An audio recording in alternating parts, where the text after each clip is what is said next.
దండ కూడా వేయి.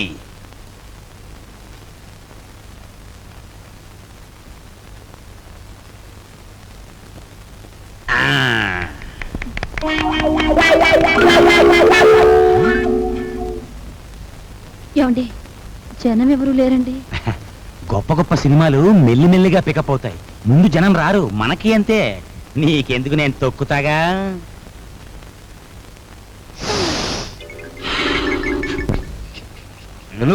రావయా, రిబ్బన్ కటింగ్ టైం అయింది. రే రికార్డు పెట్టా.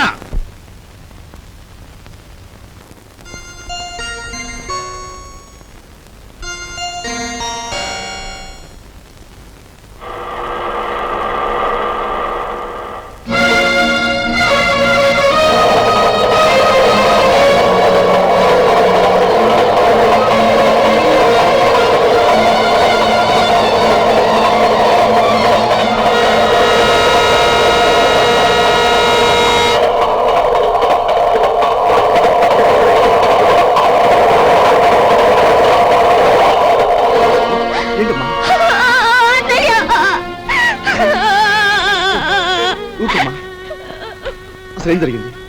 ఇన్నాళ్ళు ఎక్కడున్నా?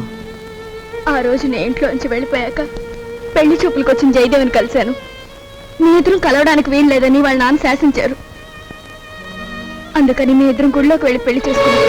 ఇప్పుడు వాళ్ళ నాన్న జయదేవికి వేరే పెళ్లి చేయాలని చూస్తున్నాడు. వేరే పెళ్లి చేయాలని చూస్తున్నాడు.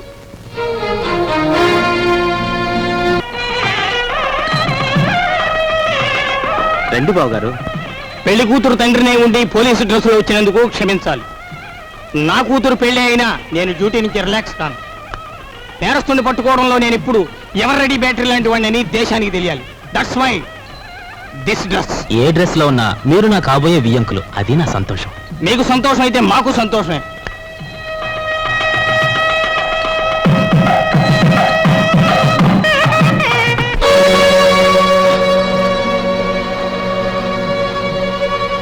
మీ అందరి చేతిలోని విసులుగరలో ఒకసారి చూపించండి. బావగారు, వీడొక్క దగాకోరు, వీడిని నమ్మొద్దు. ఏవో దొంగ ఫోటోలు వచ్చేసి నన్ను అల్లరి చెయ్యాలని. బాబు, మీలాంటి వాళ్ళందరూ చేరి వాడిని దగాకోరుగాను దగులు బాజీగాను తయారు చేస్తున్నారు. వాడు దగాకోరే, మరి ఇదేదో మోసం బావగారు. మా అబ్బాయి ఇంతవరకు ఎవరిని పెళ్లే చేసుకోలేదు. అసలు ఈ అమ్మాయి ఎవరో మాకు తెలియదు బావగారు. సరస్వతి, మేము దయసాక్షిగా పెళ్లి చేసుకున్నామండి. మా ఇష్టం లేకుండా బలవంతంగా ఈ పెళ్లి జరిపిస్తున్నాడు మా నాన్న. సరదాగా దండలు మార్చుకున్నంత మాత్రాన అది పెళ్ళవుతుందా? సరదాగా దండలు మార్చుకోవడం కాదు, కొంతకాలం కాపురం కూడా చేశారు. కాపురం చేస్తున్న భార్యాభర్తలను విడదీసి వాళ్ళకి మరో పెళ్లి చేయడం నేరం. దానికి ఈ క్షణంలో మిమ్మల్ని అరెస్ట్ చేయగలరు, తెలుసా? అది కాదు బావగారు. మీరు పెళ్లి కొడుకు తండ్రిగా ఇక్కడ ఉండాలి అనుకుంటే వీళ్ళిద్దరికీ పెళ్లి జరిపించండి, లేదా మిమ్మల్ని జైలుకి పంపించాల్సి వస్తుంది. అమ్మాయి, మీరిద్దరు వెళ్ళి పీటల మీద కూర్చోండి.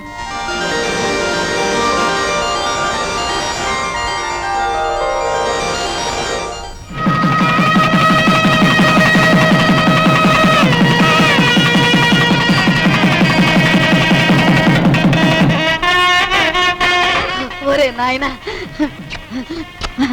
బాబు ఇదంతా నీ గొప్పతనం రా. మన వంశ గౌరవాన్ని నిలబెట్టావురా బాబు. మీ అభిమానానికి కృతజ్ఞుని. నా డ్యూటీ మాత్రం నేను చేశాను. నువ్వెంత మంచివాడు బాబు.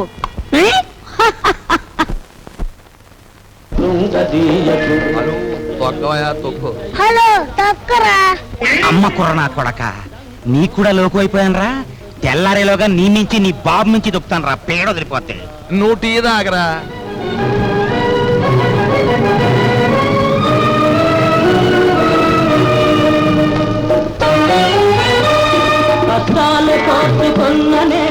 సావిత్రి, నీ మొగుడికి నిద్రమత్తు పోయి హుషారుగా సైకిల్ దొక్కి పందెం గెలవాలి అంటే ఒకే ఒక పద్ధతి ఉంది.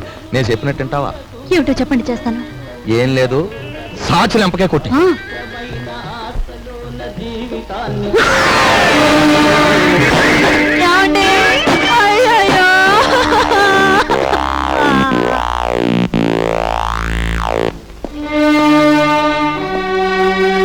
చూడు బ్రదర్, మీ దంపతులిద్దరూ మీ బావగారింట్లో ప్రవేశించి ఆయన చావు కారకులయ్యారు.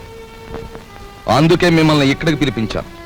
ఇక్కడ మా ఇంట్లో మా సంపదను దోచుకోవడానికి మీరెన్ని ప్రయత్నాలు చేశారో సాక్ష్యాధారాలున్నాయి. వాటితో మా అమ్మాయి మిమ్మల్ని పోలీసులకు అప్పగించగలదు. కానీ అలా చేస్తే పోయేది ఆ ఇంటి పరువే గనక అలా చేయదలుచుకోలేదు. ఆ నగలివు.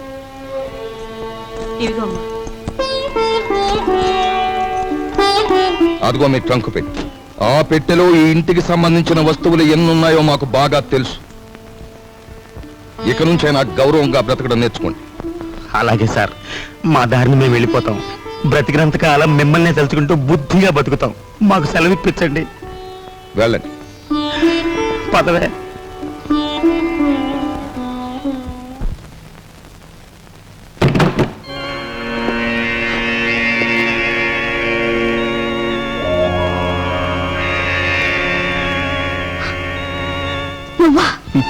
నేనే.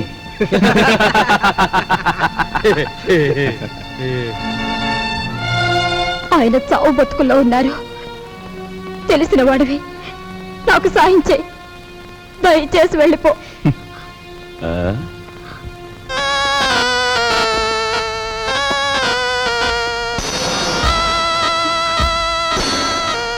Sorry dear, sorry. నాది ఎన్నాళ్ళ కోరికో గురు.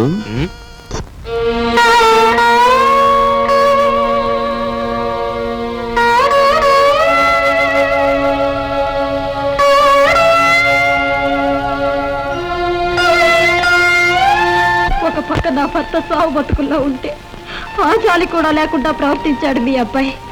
మీ ఇంటి పరువు ఇలా మంట కలిసిపోతుంటే మీరెందుకు ఊరుకుంటున్నారో నాకు అర్థం కావటం లేదు. మీకు ఆడపిల్లలున్నారు. ఆడపిల్లల జీవితాలతో ఆడుకునే అలాంటి వాణ్ణి మీరు విచ్చలవిడిగా వదిలేస్తే ఏమవుతుందో ఒక్కసారి ఆలోచించండి. మీకు ఆడపిల్లలున్నారు. ఆడపిల్లల జీవితాలతో ఆడుకునే అలాంటి వాణ్ణి మీరు విచ్చలవిడిగా వదిలేస్తే ఏమవుతుందో ఒక్కసారి ఆలోచించండి.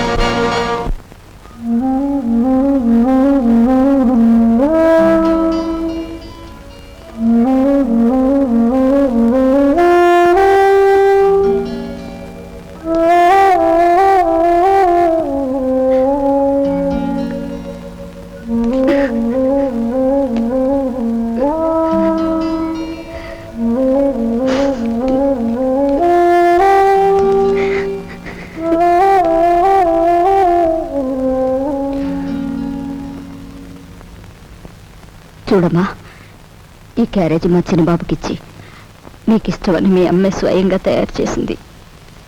ఒక్కటి కూడా వదలకుండా తినమని చెప్పి. తమ్ముడు క్యారేజ్ నేను తీసుకెళ్తాను, నువ్వు పద. ఏమ్మా, ఇన్ని వండి తమ్ముడికే పంపిస్తున్నావు. మేము తినకూడదా? అది కాదు బాబు, అది నాకు తెలుసమ్మా. నాన్నగారు చనిపోయిన దగ్గర నుంచి ఏనాడు పిండి వంటలు చేయను నువ్వు. ఈ వేళ ఇంత శ్రమపడి ఇన్ని వండావంటే ఇదేమిటో ఊహించగలను. చిన్నవాడు వీధిలోకి వెళ్ళి చెయ్యి కూడని ఘోరాలు చేస్తున్నాడు. ఇంటి పరువు బజారుకి ఈడుస్తున్నాడు. అందుకని అలాంటి వాడు చచ్చినా ఒకటే బ్రతికినా ఒకటేనని మనం అనుకుంటాం. తల్లి కదూ, చంపేయడానికే నిర్ణయించుకున్నాం. చూడు తల్లి, వాడు దుర్మార్గుడే కావచ్చు, కానీ వాణ్ణి కనిపించింది మనమమ్మా. చూడు, వాడు ఇవాళ ఇలా తయారయ్యాడంటే దానికి కారణం మన పెంపకం కదూ. అందుకని ముందుగా ఆ విషయం మనం తిని తర్వాత వాడికి పెడదాం. ఏమ్మా? పరువే తన ప్రాణంగా భావించిన మీ అబ్బాయి లాంటి ఉత్తముడికి భారీగా బ్రతికి నేను పరమనీచుడిగా తయారైన మీ మనవుడు చేసే ఘోరాలు భరించలేక వాణ్ణి చంపి నేను చావాలనుకున్నాను. అమ్మా, మన ఇంటి సమస్య మన చావులతో పరిష్కారం కాదు. తమ్ముడిని మార్చడానికి నేను ఉపాయం ఆలోచించాను. ఏమిట్రా అది? చెప్తాను. వాళ్ళు వస్తున్నారు, మీరు బయలుదేరండి. వెళ్తామండి, వెళ్ళొస్తామమ్మా, పద.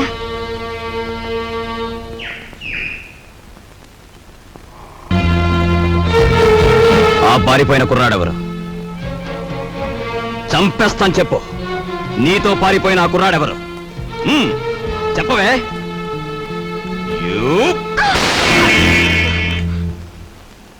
ఆ సంగతి అడగటానికి నువ్వెవరు? ఎవరన్నా? సమాధానం చెప్పకపోతే పళ్ళు రాలగొడతారు. అప్పుడు తెలుస్తుంది నేనెవరినో. చెప్పు, నీతో చేయి కలిపి నా కుర్రాడెవరు? ఏమిటి నా మీదేదో అధికారం పెద్దరికే ఉన్నట్టు అలా దబాయించి అడుగుతున్నావు? నీకు సమాధానం చెప్పాల్సిన అవసరం నాకు లేదు. ఆ? ఎందుకు లేదు? నేను నీ అన్నయ్యని. అన్న, అక్క, చెల్లెలు ఇలాంటి వరసలంటే నాకు అసహ్యం. అధికారం చలాయించేందుకు పెట్టుకున్న వరసలవి. మర్యాదగా వెళ్ళు, లేకపోతే ఏయ్!